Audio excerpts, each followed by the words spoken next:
So I stand here today and thank you for helping me, and thank you for opening your hearts and helping me show the world what many fail to see, that the Bronx is no longer burning, except the desire to read. Yep.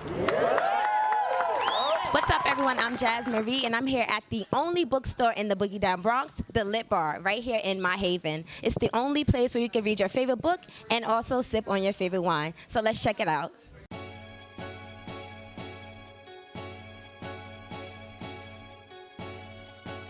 So right now, I am here with Noelle Santos, the owner of the Lit Bar. Thank you so much for sitting down with me. You look so beautiful. Thank you so much. I'm so happy today. Yes, congratulations. So I've been following you for some time. And how does it feel to finally have this moment? Because I know you've been working on it for about, what, 2 years, 3 years? 4.5 years. It has been a long journey. It's also National Independent Bookstore Day. So to be celebrating on this day, it's surreal. And I'm just so excited to finally give the thing to the world. Definitely. Now, before Barnes & Noble's closed, like I know you're an avid book lover, did you always have this idea to open up a bookstore? This was not my dream. In fact, I had never set foot inside of an independent bookstore before I decided to open one. I was responding to, a crisis going on here in the Bronx, which was us losing our last bookstore for 1.5 million people, 10 colleges, and that's what sparked this whole idea. So they closed that Barnes & Noble's and they opened it up with a Saks Fifth Avenue instead. Why do you feel there's a lack of bookstores in the Bronx community? You cannot tell me that that is not systemic. I've lived in the Bronx my entire life. I'm 32 years old, and we're not just a book desert, but we lag in education, we lag in healthcare. We're a food desert as well. And my response to that prior to our bookstore being in jeopardy was, I've always been one of those kids measured my success by how far I could get out the hood. You get your education and you go. But being that our bookstore being in jeopardy, that's what stopped me in my tracks. My parents were avid readers. They extended the gift of books and literature to me. And that's what gave me the avenue to go get, to aspire to get my education and, have economic opportunities. And so our home for, to have access to literature, that's what's actually stopped me in my tracks, and I started feeling like a coward for leaving my borough in no better condition than I found it in. All right, Neighborhood Noelle, I'm gonna switch it up. So what do you hope the Lit Bar brings to the community?